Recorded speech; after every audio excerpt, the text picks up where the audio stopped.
Paysandu vence o Remo e chega à primeira página da tabela de classificação da Série C. Torcida bicolor fez festa no Mangueirão. Para o Leão Azul, derrota estacionou o time na zona de rebaixamento da Série C do Campeonato Brasileiro. Preocupação para a torcida azulina. Aqui no Nashville, Segundo Guerra, a partir de agora, para você.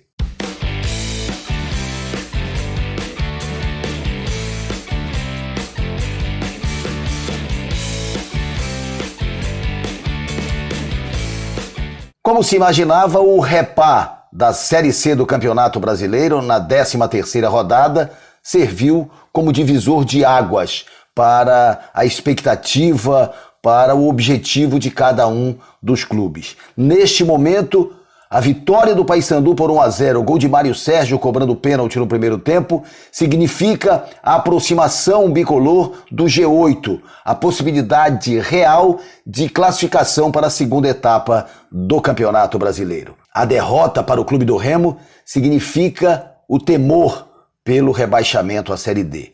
Neste momento, passadas 13 rodadas, faltando 6 para acabar a primeira fase, o Leão Azul está na zona de rebaixamento.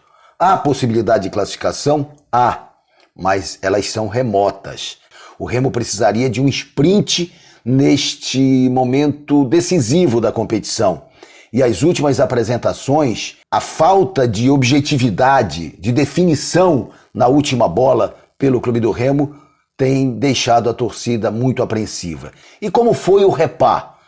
Com a torcida do Paysandu em maior número, incentivando mais a equipe, durante o jogo o Remo teve um comportamento mais forte no sentido de posse de bola e até de verticalização das jogadas. O problema é que o Remo não conseguia definir, não teve esta força de definição. O Paysandu foi cirúrgico. No primeiro lance de real perigo do ataque bicolor na primeira etapa, houve o pênalti, ou o polêmico pênalti marcado pelo árbitro da partida. A falta do Claudinei em cima do Vinícius Leite. Para muitos, nada aconteceu e realmente o lance foi muito questionado pelos jogadores do Leão Azul. Mário Sérgio foi para a cobrança, deslocou o Vinícius, colocou a bola do outro lado e fez 1-0 para o Paysandu. O Remo sentiu o golpe do gol, ficou atordoado e depois se recompôs. Voltou melhor no segundo tempo, teve a chance também em outro lance polêmico, o pênalti em cima do Elton, também contestado, também duvidoso, mas até que é justo se dizer que o árbitro usou o mesmo critério, tanto para a marcação do pênalti a favor do Paysandu, quanto a marcação do pênalti favorável ao Clube do Remo. Agora, para muitos, não aconteceu nada nos dois lances. Muriqui foi para a cobrança e o goleiro Matheus Nogueira pontificou, fazendo a defesa, esperando o chute do Muriqui para fazer o seu nome outra vez como nova atração da equipe bicolor. Ainda assim, o Remo cresceu, fustigou, o Paysandu tentou, colocando força ofensiva, jogar nos contra-ataques, teve oportunidades até de fazer mais um gol, o Remo também teve chances de igualar o marcador, mas a partida terminou com a vitória do Paysandu. O que fez o técnico Hélio dos Anjos? Manteve a escalação que começou o jogo contra o Amazonas, obviamente com as exceções dos dois expulsos. O Elton Carvalho substituído pelo Wanderson e o Eltinho substituído pelo Igor Fernandes. Logo no início do jogo, o Igor Fernandes sentiu a posterior, saiu do jogo e houve a estreia do garoto Kevin, novo contratado do Paysandu na lateral esquerda. Ao longo do jogo, o Paysandu fez alterações, Hélio dos Anjos colocou várias opções, colocou Arthur, colocou Bruno Alves, colocou o Dalberto, colocou o Fernando Gabriel, foi alterando a equipe, tentando encontrar uma forma de proteção, de segurança à sua retaguarda e buscar nos contra-ataques uma possibilidade de definir a partida. O técnico Ricardo Catalá, do Clube do Remo, optou pela manutenção do Marcelo no meio-campo do Remo e por Elton no ataque no lugar do Fabinho.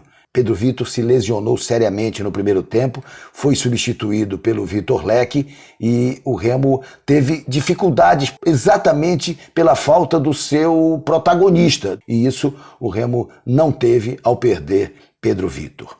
Depois, Catalá mexeu bastante na equipe, trouxe o Richard Franco para o jogo, o Pablo Roberto, criou algumas outras alternativas, com o Ronald aparecendo e o próprio Fabinho entrando. Mas o Remo não conseguiu, não teve consistência, não teve competência, não teve eficácia para igualar a partida. Derrota preocupante para o clube do Remo. E há um detalhe, se a gente prospectar um pouco mais. O Remo vai jogar contra o Náutico no Recife domingo com alguns desfalques. O Remo perdeu por suspensão alguns jogadores importantes. E mais importante ainda, por lesão, a saída do Pedro Vitor. O Remo não terá Claudinei, o Remo não terá Muriqui, o Remo não terá Diego Ivo, que estão suspensos pelo terceiro amarelo para este jogo fora de casa contra o Náutico. Preocupação para a torcida azulina. O Remo que contratou o atacante Renanzinho, mais uma opção, o jogador estava no Cascavel, chegando para o clube do Remo. É jogador de beirada. Do lado do Paysandu, também perdas para o jogo contra o CSA no domingo à noite na Curuzu. Aliás, com público, porque o Paysandu segue jogando com público até o julgamento do mérito pelo STJD com relação àquela primeira punição, que seria de 2 jogos, mas com efeito suspensivo, o Paysandu pode ter torcida. Mas o Papão não vai contar com o Edilson nem com o João Vieira. E perdeu o Igor Fernandes. Mas terá de volta o Eltinho, terá de volta o Edton Carvalho, terá de volta o Giovani, que estava suspenso pelo amarelo, Nenê Bonilha. Alguém pode ser improvisado na lateral direita. Mas o Papão também fez mais 2 contratações. Lucas Paranhos, volante, e Anilson, lateral direito, estão chegando para o Paysandu e, de repente, poderão ser alternativas, opções para a partida de domingo contra a equipe do CSA. O Papão ainda tem o Gustavo Custódio, que acabou não estreando. Só quem estreou foi mesmo o lateral esquerdo, Kevin. O Paysandu vivendo um momento de recuperação e o Remo de muita apreensão. Só lembrando, Tuna e Águia já estão classificados para a próxima etapa da Série D. Falta só a definição dos confrontos. Quem serão os adversários? Tudo vai depender desta última rodada. É isso, amigos. Saúde a todos. Até a próxima.